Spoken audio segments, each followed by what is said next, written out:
วัสดีครับขอต้อนรับเข้าสู่ช่อง Say Do It Myself อีกครั้งนะครับวันนี้พิเศษมากๆเลยเพราะว่ายอด Subscribe ของเราครบ 1,000 แล้วก็ขอขอบคุณทุกท่านที่ติดตามนะครับแล้วก็ท่านใดที่ยังไม่กด Subscribe หรือว่ากดติดตามเนี่ยก็ฝากช่วยกดด้วยแล้วก็อีก2ช่องทางนะคะที่ทุกคนสามารถติดตามเราได้ก็คือ Facebook Fanpage แล้วก็ Instagram นะคะก็ชื่อ Say Do It Myself เหมือนกันเลยแล้วก็เนื่องในโอกาสแบบนี้นะครับหนึ่งในคลิปที่ค่อนข้างฮิตของพวกเราก็คือคลิปที่ทำเกี่ยวกับคิ้วบัวที่อยู่ในออฟฟิศวันนี้เราก็เลยกลับมาทำคิ้วบัวอีกครั้งหนึ่งแต่ว่าจะเป็นคิ้วบัวแบบที่มีลวดลายมากขึ้นนะครับแล้วก็ทำอยู่ที่ตรงฮอลล์เวย์ของพวกเราเพราะว่าโปรเจกต์นี้เป็นครั้งที่2ที่เราทำคิ้วบัวนะครับเราก็จะมีการตอบคำถามที่มีการถามเข้ามามากแล้วก็มีแชร์ lesson learn ว่าเราทำอย่างนี้เวิร์กสำหรับเราแล้วก็เป็นคำแนะนำเผื่อจะเป็นประโยชน์กับเพื่อนๆนะครับก่อนที่เราจะไปดูวิธีการทำนะคะเรา2คนอยากท้าความนิดนึงว่าเรา2คนเนี่ยไม่ใช่โปรเฟชชั่นอลแต่อย่างใดเรา2คนแค่ชอบการทำ DIY Home Improvement เฉยๆเราก็ทำแล้วก็ศึกษาไปตามความสนใจความชอบของเราเพราะฉะนั้นถ้าท่านใดมีข้อเสนอแนะหรือมีคอมเมนต์อะไรก็แชร์มาให้เราได้เราก็ยินดีรับฟังแล้วก็ถ้าเกิดใครมีคำถามเราก็จะพยายามหาคำตอบมาให้อย่างแน่นอนค่ะแล้วก็อีกเรื่องหนึ่งนะคะสำหรับใครที่ยังไม่เคยดูคลิปแรกของเราก็คือคลิป Empty House Tour นะคะบ้านของเราเนี่ยอยู่ที่ประเทศอเมริกานะคะรัฐเท็กซัสเพราะฉะนั้นมันก็เป็นไปได้นะคะที่มันอาจจะไม่มีแบรนด์เดียวกันเป๊ะๆที่เมืองไทยนะคะแต่ว่าในทุกใต้คลิปของคลิป DIY นะคะเราจะใส่รายละเอียดอุปกรณ์เครื่องมือต่างๆที่เราใช้ไว้ทั้งหมดเลยเพราะฉะนั้นมันก็สามารถเอา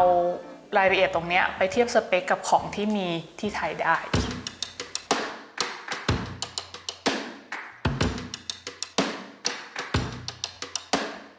อันนี้ก็เป็น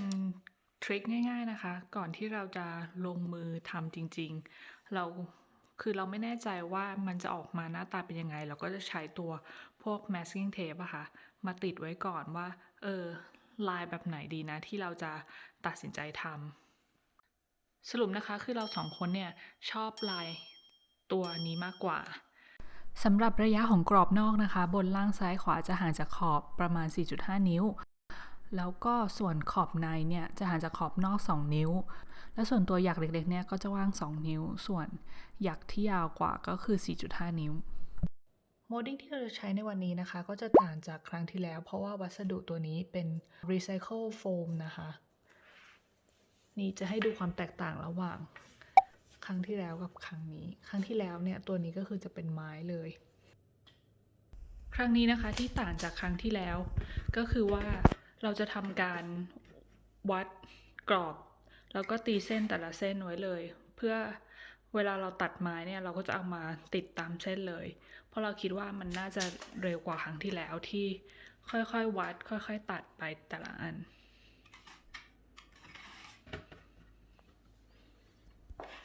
เราอยู่ที่โรงรถอีกครั้งนะครับแล้วก็อยู่กับตัว miter saw ของเราสำหรับตัวนี้เราจะใช้ในการตัดโมดิ้งที่จะไปติดบนผนังนะครับใครที่ไม่มีตัวนี้เนี่ยก็สามารถใช้เป็นเลื่อยมือธรรมดานะแล้วก็เป็น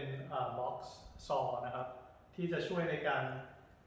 ดูแองเกิลว่าจะตัดที่ 45 องศาหรือเท่าไหร่องศานะครับแต่เรามีตัวนี้วันนี้เหมือนเดิมนะครับเราจะใช้ 45 องศาในการตัดแล้วก็ตัวนี้มันเลื่อนได้แล้วก็ไปหยุดที่ 45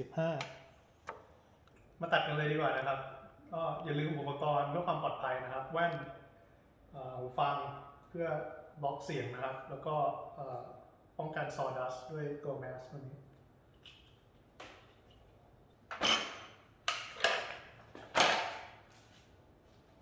ตอนนี้นะเราจะตัดขอบหนึ่งก่อนนะครับเพราะว่าไม่ว่าขอบไหนตอนนี้มันก็จะเป็นตรงเนาะแล้วเราต้องการขอบหนึ่งให้เป็นเฉียงๆนะครับ 45 องศา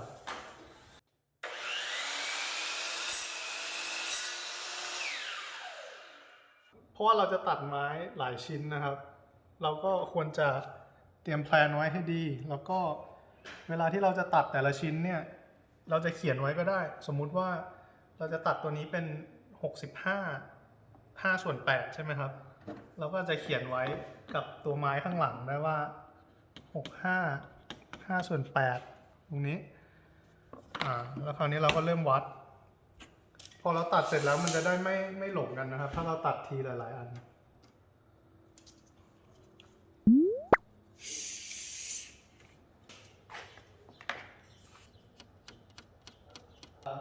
ตอนนี้เราตัดด้านนู้นไปแล้วใช่ไหมครับแล้วเราวัดตามความยาวที่เราต้องการมาแล้วเราขีดไว้แล้วคราวนี้เมื่อตอนแรกเนี่ยเราตั้งซอของเราเนี่ย45องศาทางนี้แต่ว่าเราต้องการให้ไอ้ด้านตัวที่หนากว่าเนี่ยเป็นตัวที่ยาวกว่านะครับดังนั้นทุกครั้งที่เราตัดด้านหนึ่งทางหนึ่งพออีกด้านหนึ่งเราต้องเลื่อนมาให้มันเป็น45องศาของอีกฝั่งนะครับอันนี้เราก็พยายามทำให้มันตรงขีดแดงมันอยู่ตรงกลางกะว่าที่ใบมีดมันลงพอดีนะครับก็ประมาณนี้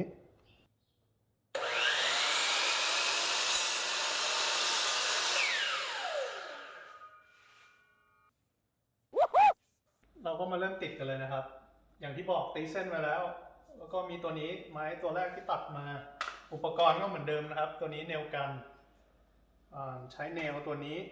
ที่ความยาว1.5 นิ้วนะครับเมื่อก่อนตอนที่เราทำที่ออฟฟิศเนี่ยวัสดุมันเป็นไม้แต่ว่าตัวนี้เนี่ยมันเป็นโพลีสไตรีนหรือว่าคงเป็นโฟมชนิดหนึ่งนะครับที่เอามาอัดมันก็เลยมีน้ำหนักเบามากเลยแล้วเราคิดว่าเราไม่ต้องทากาวนะครับครั้งนี้เราก็แค่ยิงตะปูเข้าไปเลยแล้วเวลายิงคือปกติเราอาจจะคิดว่าโอเคยิงตรงๆอย่างนี้ดีที่สุดแต่ว่าตามประสบการณ์ที่ยิงมาหลายโปรเจกต์แล้วเนี่ย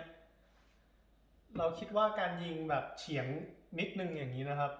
มันจะทำให้ตะปูเนี่ยเข้าไปได้ดีกว่าเดิมมาลองกันเลย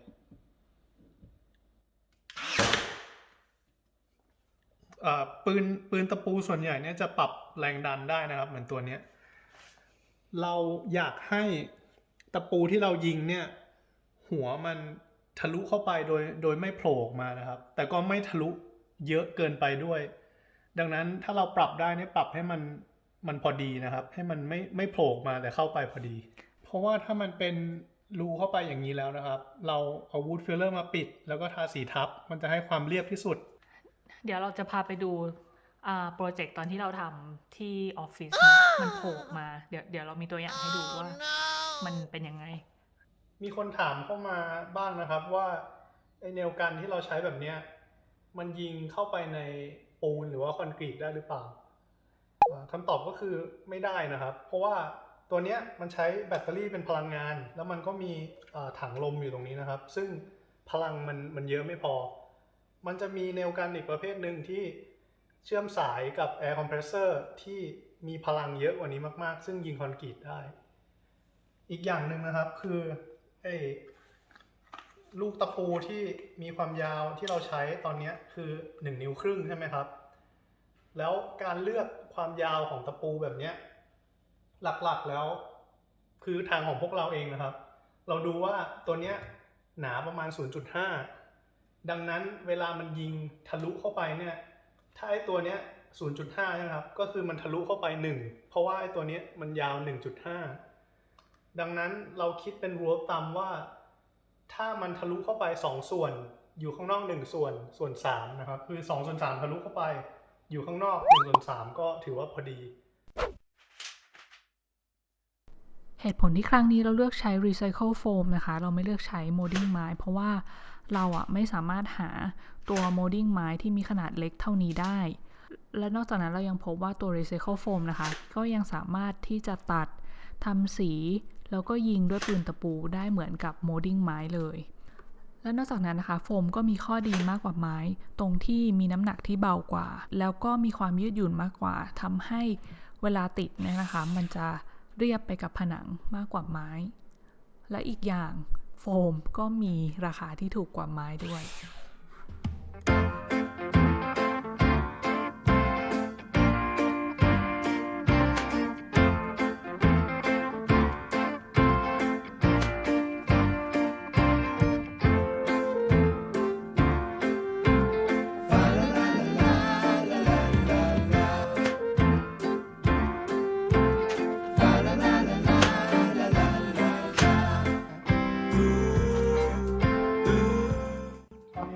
ำลังจะทำกรอบในซึ่งกรอบในเนี่ยเราจะลองใช้ลูกเล่นประมาณนี้ดูนะครับ ซึ่งการตัดเนี่ยมันจะแตกต่างออกไปเพราะว่าปกติถ้าเราตัดแค่เป็นสี่เหลี่ยมเนี่ยมันตัดง่ายเพราะมันตัดแบบเดียวกันตลอดก็คือส่วนที่เป็นอยู่ข้างนอกเนี่ยจะเฉียงไกลสุดใช่ไหมครับแต่ว่าคราวนี้พอมากรอบที่มันต้องซิกแซกอย่างเงี้ยไอชิ้นเนี้ยกับชิ้นนี้ก็จะตรงกันข้ามนะครับชิ้นนี้กับชิ้นนี้จะเหมือนกันดังนั้นการเฉียง 45 องศาไปทางซ้ายหรือทางขวานี่ก็ต้องดูดีๆหน่อยนะครับ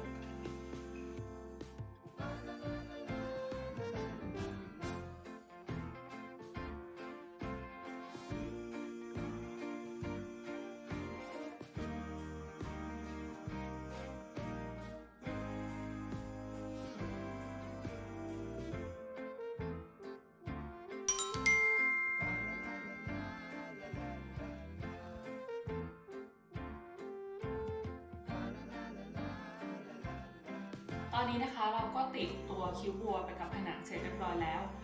แต่ยังไม่เสร็จแค่นั้นนะคะ ถ้าเกิดใครติดตามคลิปเราในหลายๆคลิปที่ผ่านมานะคะก็จะรู้ว่าหลังจากที่เราติดคิ้วบัวกับผนังแล้ว เราก็จะต้องทำการปิดรูตะปูแล้วก็เคาะปิดร่องนะคะ ระหว่างตัวคิ้วบัวแล้วก็ตัวผนังแล้วหลังจากนั้นก็ทาสีอันนี้เป็นอูดฟิลเลอร์อันเก่านะคะมันจะเป็นสีเดียวกับสีไม้เดี๋ยวให้ดูอันนี้มันจะเป็นสีเดียวกับสีไม้แต่วันนี้เราจะลองใช้ตัวนี้เป็นสีขาวที่การทำก็บีบออกมาแล้วก็ทาไปที่รู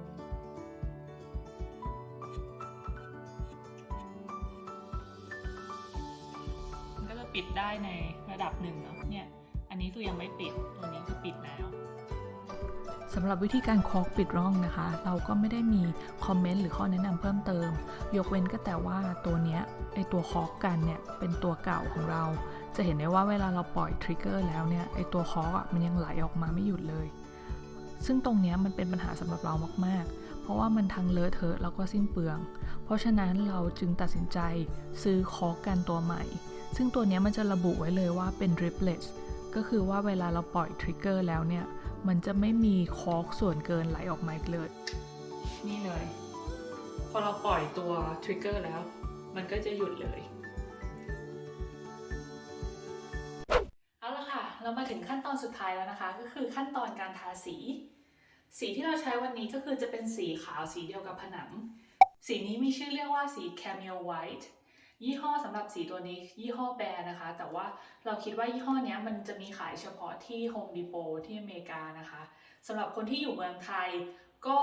สามารถไปเลือกซื้อสีประเภทนี้นะคะเรียกว่าสีลาเท็กซ์หรือว่าสีน้ำที่ทาภายในสำหรับเฉดสีคิดว่าก็น่าจะมีให้เลือกคล้ายๆกันพอถึงเวลาจริงนะคะเราเปลี่ยนใจจากที่ตอนแรกจะใช้แปรงทาก็เป็นใช้ที่พ่นสีแทนถ้าเกิดใครสนใจเรื่องรายละเอียดเกี่ยวกับที่พ่นสีหรือว่าสนใจว่ามันใช้ยังไงก็สามารถย้อนกลับไปดูได้นะคะที่คลิปที่เราพ่นสีกันที่ออฟฟิศ